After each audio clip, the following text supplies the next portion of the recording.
Dear learners, our topic of discussion is animal tissue.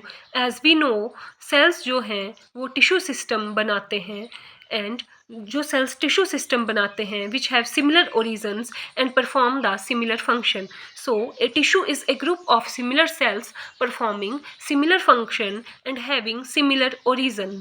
अगर हम बात करें टिश्यू सिस्टम की तो प्लांट्स और एनिमल्स में different type of tissue system पाए जाते हैं। तो आज हम एनिमल टिश्यू को डिटेल में डिस्कस करेंगे।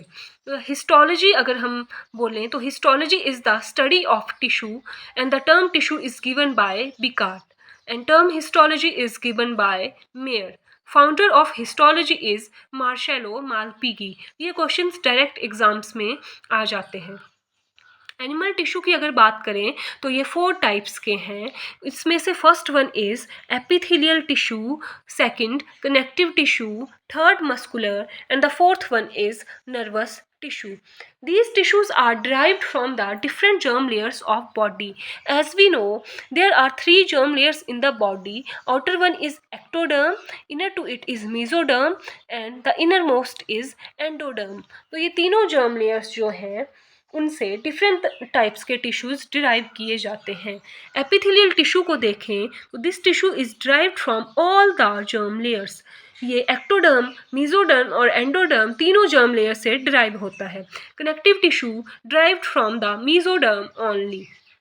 मस्कुलर टिश्यू की बात करें, muscular tissue is derived from the mesoderm, पर यहाँ पर एक एक्सेप्शन है और वो पेपर में पूछी भी जाती है that which type of muscular tissues are not derived from the mesoderm. Your answer would be ciliary and iris muscles. और ये मसल्स कहाँ पाए जाते हैं? These are the muscles of our eye. Nervous tissue की बात करें, this is derived from the ectoderm. अब हम देखें जो एक्टोडर्म, मेसोडर्म और एंडोडर्म से टिश्यू डिराइव करते हैं उन्हें हम स्पेसिफिकली क्या कह के बुलाते हैं? The tissues which are derived from the ectoderms, उनका काम ये है कि वो बॉडी की आउटर कवरिंग्स को बनाते हैं और उन्हें हम एपिडर्मिस कहते हैं। फॉर एग्जांपल जो स्किन की आउटर कवरिंग है उसे स्किन एपिडर्मिस कहा जाता है। और जो टिश्यूज़ मेसोडर्म से ड्राइव करते हैं वो हमारी बॉडी कैविटीज़ को लाइन करते हैं जिन्हें मेसोथीलियम कहा जाता है, जो कि peritoneal cavity, pleural and pericardial cavity के अराउंड रहते हैं। और जो टिश्यू एंडोडर्म से डिराइव करते हैं वो हमारे वाइटल ऑर्गन्स को लाइन करते हैं और उन्हें एंडोथीलियम कहा जाता है। इसके बाद हम इन चारों टाइप्स के टिश्यूज़ को डिटेल में डिस्कस करेंगे। सबसे पहले हम जिस टिश्यू को डिस्कस करेंगे वो है हमारा epithelial tissue. Talking about epithelial tissue, the epithelial tissue is avascular, that is having no blood vessels, and this is the only tissue which rests on the basement membrane. This is the important from the exam point of view that which tissue rests on the basement membrane, and your answer would be epithelial tissue. Basement membrane की बात करें तो this membrane is partially secreted by epithelial cells and partially by underlying connective tissue. जैसे कि आप diagram में भी देख सकते हैं, this is the basement membrane और ये बेसमेंट मेम्ब्रेन जो है वो एपिथेलियल सेल्स और कनेक्टिव टिश्यूज़ दोनों मिलके बनाते हैं। So the epithelial tissue is the only tissue which rests on the basement membrane, and the epithelial tissue derived from the nutrition from the underlying connective tissue.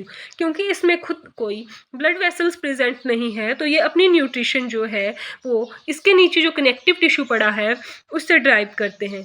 80% of our body tissue is epithelial tissue। तो majorly हमारी body में जो tissue system present है वो है epithelial tissue system। Talking about the type of epithelial tissue, तो epithelial tissue को हम 2 टाइप्स में पढ़ते हैं। The one which forms the covering of the body parts, इन्हें हम कवरिंग और लाइनिंग एपिथेलियम कहते हैं। And the second one which forms the covering of gland, इन्हें हम ग्लैंडुलर एपिथेलियम कहते हैं। अगर ब्रॉडली हम देखें तो हम सेल शेप और लेयर्स के बेसिस पे इन्हें डिवाइड करते हैं और इनके फंक्शन के बेसिस पे इन्हें डिवाइड किया जाता है। जो फंक्शन के बेसिस पे एपिथेलियल टिश्यूज़ हैं उन्हें हम स्पेशल एपिथेलियम कहते हैं और इसमें हमारे पास 3 टाइप के टिश्यूज़ आते हैं या 3 टाइप के एपिथेलियल सिस्टम आते हैं। First one is germinal, second one is pigmented and the third one is the neurosensory epithelium. और हम सेल शेप और लेयर के बेसिस पे देखें तो हमारे पास 4 टाइप्स के एपिथेलियम आते हैं। दैट इज़ एपिथेलियम टिश्यू में जो सेल्स हैं उनकी शेप कैसी है और वो कितनी लेयर्स में प्रेजेंट है। तो first one is simple epithelium, उसके बाद कंपाउंड एपिथेलियम जिन्हें स्ट्रेटिफाइड एपिथेलियम भी कहा जाता है। Third one is pseudo stratified epithelium and the fourth one is transitional epithelium या यूरोथीलियम। अब हम इन एपिथेलियल टिश्यूज़ के बारे में नेक्स्ट लेक्चर में डिस्कस करेंगे। So this is all for today. Thanks for watching.